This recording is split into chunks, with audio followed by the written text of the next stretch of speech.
বিশ্বকবি রবীন্দ্রনাথ ঠাকুরের হৈমন্তী গল্পের একটি উদ্ধৃতি হলো, অধিকার ছাড়িয়া দিয়া অধিকার রাখিতে যাইবার মতো বিড়ম্বনা আর নেই। আফগানিস্তানের বাগরাম বিমান ঘাঁটি নিয়ে মার্কিন প্রেসিডেন্ট ডোনাল্ড ট্রাম্পের বর্তমান অবস্থা এমন।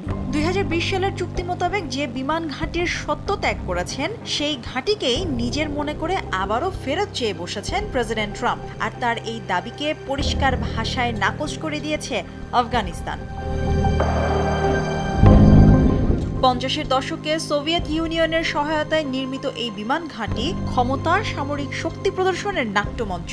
1979 থেকে 1989 সাল পর্যন্ত সোভিয়েত বাহিনীর মূল ঘাঁটি ছিল এই বাগরাম। এরপর কালের পরিক্রমায় 2001 সালে 9/11-এর পর এর নিয়ন্ত্রণ নিয়ে নেয় যুক্তরাষ্ট্র। কৌশলগত দিক থেকে বিশ্বের গুরুত্বপূর্ণ এবং শক্তিশালী বিমান ঘাঁটিতে পরিণত হয় বাগরাম এয়ারবেস।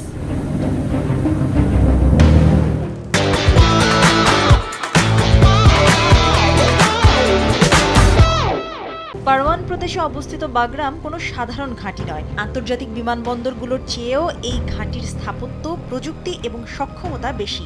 একে ইস্পাত এবং ভারী কংক্রিটের তৈরি সামরিক দুর্গও বলা যায়। 77 বর্গ কিলোমিটার জুড়ে বিস্তৃত এই দুর্গে আছে দুটি বিশাল রানওয়ে, যার মধ্যে একটি রানওয়ে 3.6 কিলোমিটার দীর্ঘ।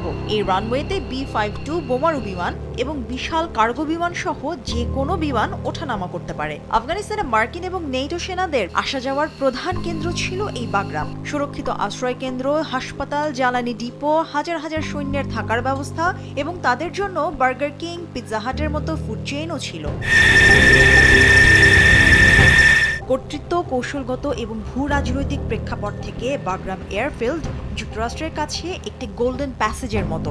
বাগরাম থেকে ইরান, পাকিস্তান, চীন, রাশিয়ার উপর নজরদারি এবং গোয়েন্দা কার্যক্রম চালানো যুক্তরাষ্ট্রের জন্য সহজ, যেহেতু এখানে সব প্রযুক্তি আছে।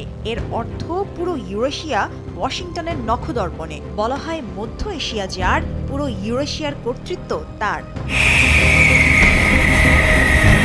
বাগরাম থেকে চীনের জিনজিয়াং প্রদেশ মাত্র 1 ঘন্টার দূরে।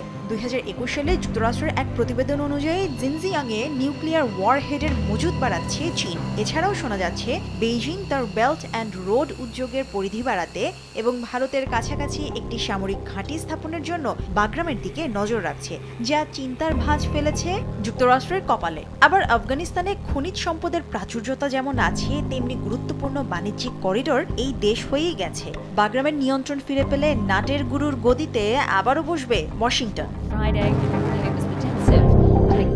প্রেসিডেন্ট ট্রাম্পের মতে বাগরাম থেকে সব সেনা প্রত্যাহারের সিদ্ধান্ত ছিল ভুল, যদিও তার সই করা চুক্তি মোতাবেকই ঘাঁটি থেকে সব সেনা চলে আসেন। সম্প্রতি তিনি হুঁশিয়ারি দিয়ে বলেন, বাগরাম দিতে না চাইলে আফগানিস্তানের জন্য খুবই খারাপ হবে। তবে এই হুঁশিয়ারিকে অবজ্ঞা করে স্পষ্ট ভাষায় তালেবান সরকারের প্রতিরক্ষা মন্ত্রণালয়ের চিফ অফ স্টাফ ফসিহ উদ্দিন ফিতরাত বলেন, আফগানিস্তানের ইঞ্চি পরিমাণ মাটিও কারো কুক্ষিগত সম্পত্তি নয়। অন্যদিকে চীন আফগানিস্তানের সার্বভৌমত্ব রক্ষায় সর্বোচ্চ সহায়তার আশ্বাস দিয়েছে। এখন দেখার বিষয়, ট্রাম্পের হুঙ্কারে তালেবান মাথা নোয়াবে নাকি তার বক্তব্যকে কৌতুকে পরিণত করবে।